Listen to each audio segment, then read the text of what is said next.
नासी गौसपुर वेझो दुरानी महर के कचे वारे इलाइक़े में 4 धाड़ेलनि के मारजण बाद पुलिस जो ॿिए ॾींहुं बि कड़ो बरक़रार आहे।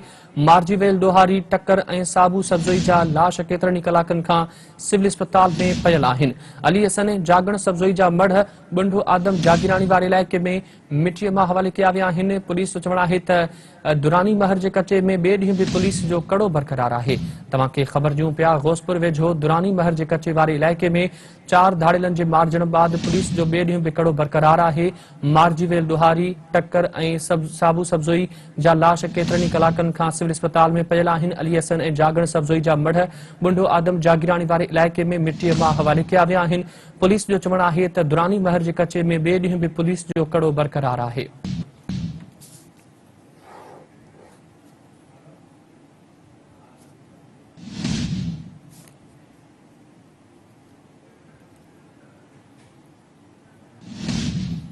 तव्हांखे ख़बर ॾियूं पिया नाज़रीन, गौसपुर वेझो दुरानी महर के कचे वारे इलाइक़े में 4 धाड़ेलनि के मारजण बाद पुलिस जो ॿिए ॾींहुं बि कड़ो बरक़रार आहे। तफ़सील मालूम कंदासीं। नारायण नाज़ लाइन ते मौजूद आहे। नारायण, पुलिस जो ॿिए ॾींहुं बि कचे में कड़ो बरक़रार आहे, छा कामयाबी मिली सघी आहे पुलिस खे पंहिंजी कार्रवाइयुनि में?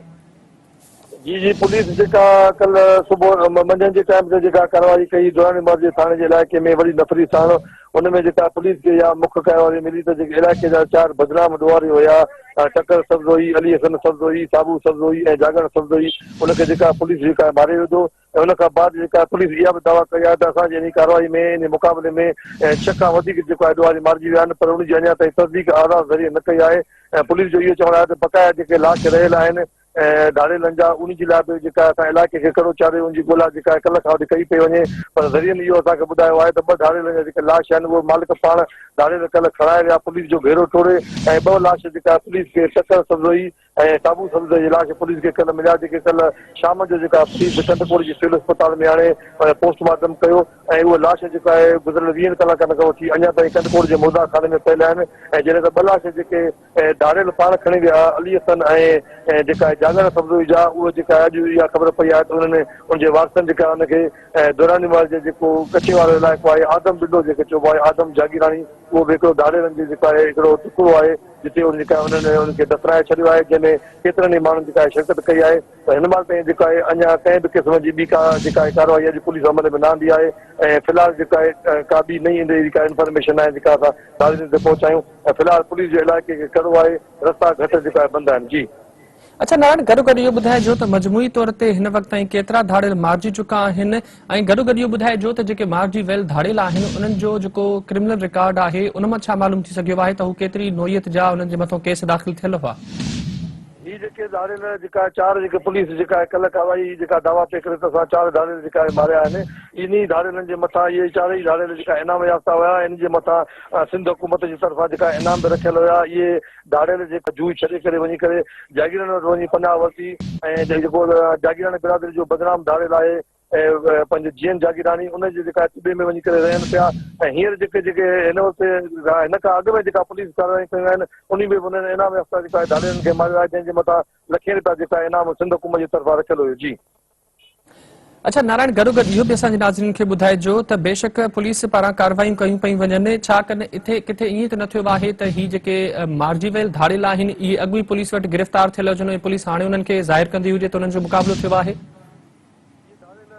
कचे जे अहिड़े इलाइक़े में रहंदा जिते पुलिस जो वञणु नोग एरिया जो इलाइक़ो तस्वर कयो वेंदो आहे।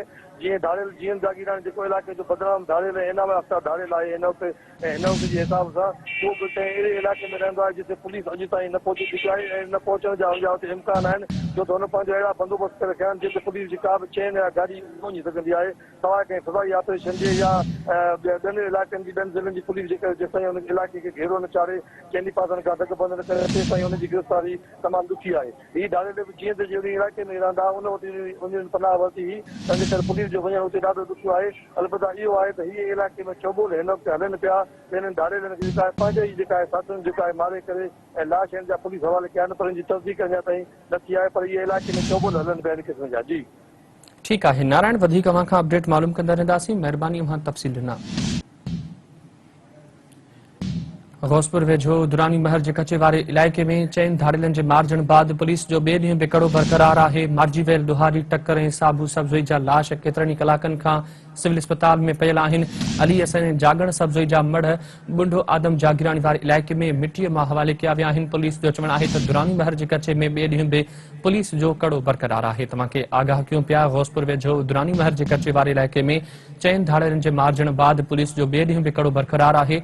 मारिजी वियल ॾोहारी टकर ऐं साबू सब्ज़ोई जा लाश केतिरनि ई कलाकनि खां सिविल अस्पताल में पियल आहिनि। अली हसन ऐं जागण सब्ज़ोई जा मढ़ बुंडो आदम जागीरानी वारे इलाइक़े में मिटीअ मां हवाले कया विया आहिनि। पुलिस जो चवणु आहे त दुरानी महर जे कचे में ॿिए ॾींहुं बि पुलिस जो कड़ो बरक़रार आहे।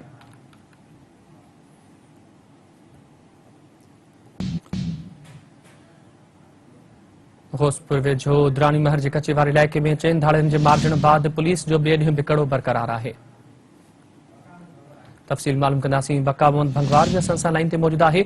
बका, 4 धाड़ियुनि जे मारिजण बाद पुलिस जो ॿिए ॾींहुं बि कड़ो बरक़रार आहे कचे वारे इलाइक़े में। हिन वक़्त ताईं छा कामयाबी वधीक मिली सघी आहे पुलिस खे गुज़िरियल ॾींहं जी निस्बत में? जीअं त कल्ह जेका त पुलिस पारां कचे वारे इलाइक़े में हमले दौरान 4 धाड़ियलनि जे मारिजण बैदि 2 धाड़ियुनि जा लाश जेके पुलिस खे हथ आया, जेके पुलिस खणी करे कंदकोट आंदा, उहे लाश अञा ताईं कंदकोट जे सिविल अस्पताल में पिण पयल आहिनि।